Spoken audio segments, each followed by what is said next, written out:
What's going on, y'all? I'm back with another episode of The Divergent Dreamer, and today we're sitting down with Alexis Bailey, a slow fashion advocate, pattern designer, and all around creative. We talk about what it means to show up authentically, to give yourself permission to thrive, and to stop shrinking yourself for the comfort of others. Let's jump right into it. 1, 2, 3. Welcome to the Divergent Dreamer podcast. This is for the creatives, non-linear thinkers, and the ones who fill the world with color. You listening right now is a dream come true. And if you want to build, create, and thrive on your own terms, stay tapped in, take a breath, get comfortable, and let's explore what it means to dream divergently. Alexis, thank you so much for joining us. You are a woman of many talents, but we're going to focus on the fashion design. I'm a lot of things. I'm a fashion designer, which pretty much encompasses all I do. But in particular, I'm a sewing pattern designer. I'm making the thing that other people use to make the clothing. I make the differentiation because I don't sew for other people. You sew patterns. How did you get into that? Very accidentally. I don't even know.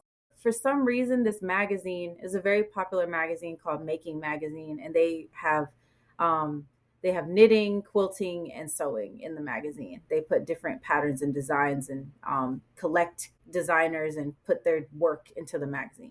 So they reached out to me randomly and they were like, hey, do you want to design a loungewear pattern for us? And I had no experience making a pattern at all. So I was like, I guess. And they're like, it's cool. We'll help you through it. I'm like, but I've never done it at all. But I was taking classes for it, but they didn't know that. So I was like, okay, so what I was going to chill and take a year to do in terms of classes, I then had to do in 4 months to finish the classes so that I could put this design out. They put the design in the magazine, released it, and then I got rights to it 5 months afterward. I tweaked it because by then I had learned so much other stuff and realized how terrible that pattern was. So I fixed it and then sold it on my own. And that was like my second pattern that I put out. So yeah, very accidentally. What gave you the confidence to say yes when you had said you hadn't done it before? Money. I got paid to do the design. Back then, $500 got you somewhere. So for what they wanted, the design, I was like, yeah, if anything, I will figure it out for this $500. And the opportunity to own it afterward and then sell it for more money was like a really big thing. Now I don't do it for the money. I mean, the money is nice, but you can tell I don't do it for the money because I'm not consistent on my platform whatsoever. But that was the motivating factor. Then I found my niche with things. And the way I design is a lot simpler than conventional designers. They'll take like a lot of different measurements in different areas because their garments are more fitted. Mine aren't as fitted because I focus more on comfort than looks. So now I like making because it's just inspirational to me. Finding your style, how did that contribute to you feeling more like yourself? I very much think style is a form of identity. I don't think a lot of people understand that. I think there's a lot of the world who know that their clothing is their identifier. That's how they, like define themselves a little bit. I didn't always know what colors like worked for me. I just knew what I gravitated to. And I knew that that was like not stuff that was like super, super fitted on me. I like to be able to move and I like being comfortable. I like specific colors and I don't really have anything outside of those colors. I'm not a very you met me. I'm not very out there, I try to stay, behind the scenes. So anything that draws too much attention to me, and I'm not trying to, then that makes me uncomfortable. And I think if you feel uncomfortable, you may not show up as your best self. If you are wearing something that maybe to fit in, you're not showing up as yourself. And so for me, I wear the same outfits all the time because they work for me. Like I probably wear the same 10 outfits on repeat, like every 2 weeks, because that's what works for me and that's what's comfortable for me. And I wear the same colors. Like I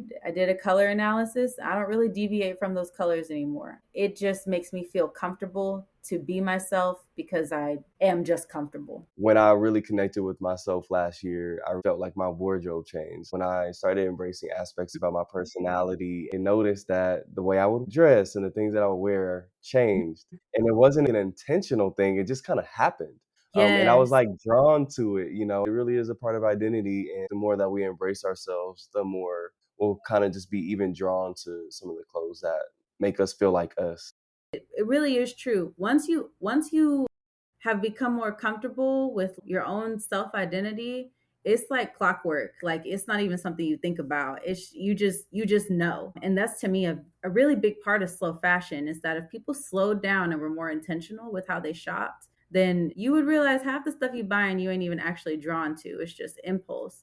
Whereas if you really like took the time to like look inward to what you really want, you go to the store and it's like you know you're going to wear it and you know you like it and it's super intentional. So that's really close to me that I'm trying to do because I just think that that's so good for people and I really want people to feel comfortable with the clothing they wear and I don't think enough people do. I see you talk a lot about your self expression. How do you continue to like just connect with yourself?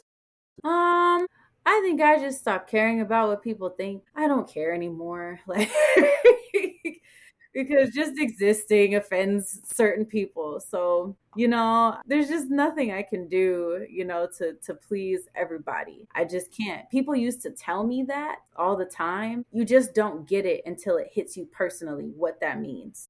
Mhm. And for me, now I know for me what that means. It means I cannot stifle myself to build other people up just to be agreeable. Like, if you want to make it, then you're going to have an opinion, and it's just it can't always agree with everybody else's. And I think that's the important part of authenticity is you have to know where you stand. And anything, even if it's in the middle, that's still a stance, you know? But you have to know that because if you don't, then you're always going to be a yes man agreeing with, or yes woman agreeing with everybody. And I'm just not that anymore. Like I let that go. How did you break free from that?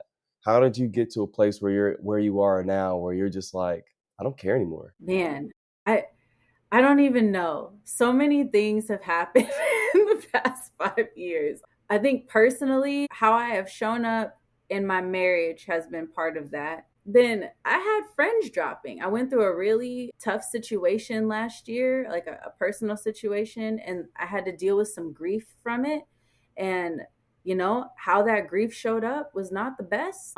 And I admit that I didn't handle it very well, but I was grieving. But the friends that stayed with me through that and the friends I lost showed me that like who my real people were. And I didn't want the fake ones that left or didn't like that I said something wrong. I wanted the real ones that stayed by me and said, hey, you're going through some heavy stuff, but the way you're handling it is so real and I'm still, having your back. These were people when I came out of my grief still loved me and appreciated that authenticity as a strength and not something to cower away from because it was uncomfortable. And that's where I stopped being afraid of like expressing myself. After I went through that grievous period, after I, really found my own voice, then everything, it was easy to just not really care about what people thought because I knew who I was. That's really beautiful. I really love when you said the friends that stayed because I think sometimes we carry so much fear that everyone who was around initially won't be around anymore. But I think us being loved anyway really give us the confidence to continue finding homes, relational homes for ourselves, and allows us to keep being ourselves in all of our forms and all of the versions that we exist in. Yeah, I agree. That was a big turning point for me. That's one of the biggest things when you fear being yourself, you fear loss and like you said rejection. So when you do that and then that's not the case and you still have people in your corner, it almost gives you permission to thrive in that space. What advice would you give someone who's trying to get there, who's trying to let go of all the ways that they showed up, who's trying to let go of just being nice and really be true and honest to themselves? Go to therapy. I mean, that's the biggest one. If you can name things, it helps a lot. Like knowing I have ADHD helps a lot. A lot of the frustration my friends went through was like, and I didn't know this. Sometimes you got friends who know who you are and they just won't say it. They're like, I just know who she is. It's fine. But that gets on my nerves, and I tell them all the time, stop doing that. So then they started telling me, like, you interrupt. And I'm like, why am I interrupting? Like, I don't even want. And then I found out I have ADHD. So now I'm just more aware of it. And I had to make the differentiation between if I'm talking to a female friend and we're just talking over each other just because we vibing like that, versus like, oh, they're not vibing with me. They're mad because they were talking and I interrupted. So like I think being diagnosed, if you have something, or just putting a name to anything and understanding, like is the first step, because then you go to the second thing I would say is you're not making it a crutch anymore. Some people are like, oh, I have ADHD, so that's why I interrupt. No. Like, you can control certain things. So I don't interrupt you because I have ADHD. That is a contributing factor. But my ADHD says this, and this, and this, and that's what I'm trying to work through right now. I just think it's important to do the breakdowns of mentalities like that. So if you're people pleasing, read some books on inner child stuff. Just there's so many different things that we all go through, especially as millennial kids. Like, so, I mean, I think identifying what is at the core of certain tendencies we have is like the biggest step in changing that behavior, any behavior that may seem performative for other people and inauthentic. I wish that as a Black man, did therapy more and it was more permissible for us to go, because it is so impactful. But I love what you said about being able to name stuff too. When I got diagnosed with ADHD, I was like, okay, everything makes so much more sense now. I'm no longer beating myself up about it. I'm giving myself grace. And I'm also not trying to fix myself, but what I am trying to do is understand my patterns and be more aware of how they're impacting the people around me. Yeah. It starts with you. Like, it's your insecurities first, and then we get to the other person. So when you figure it out for yourself, that's for me what was the hardest thing. Once you identify it for yourself, then it's a lot easier to maneuver around other people. I want to thank you so much for sharing with us.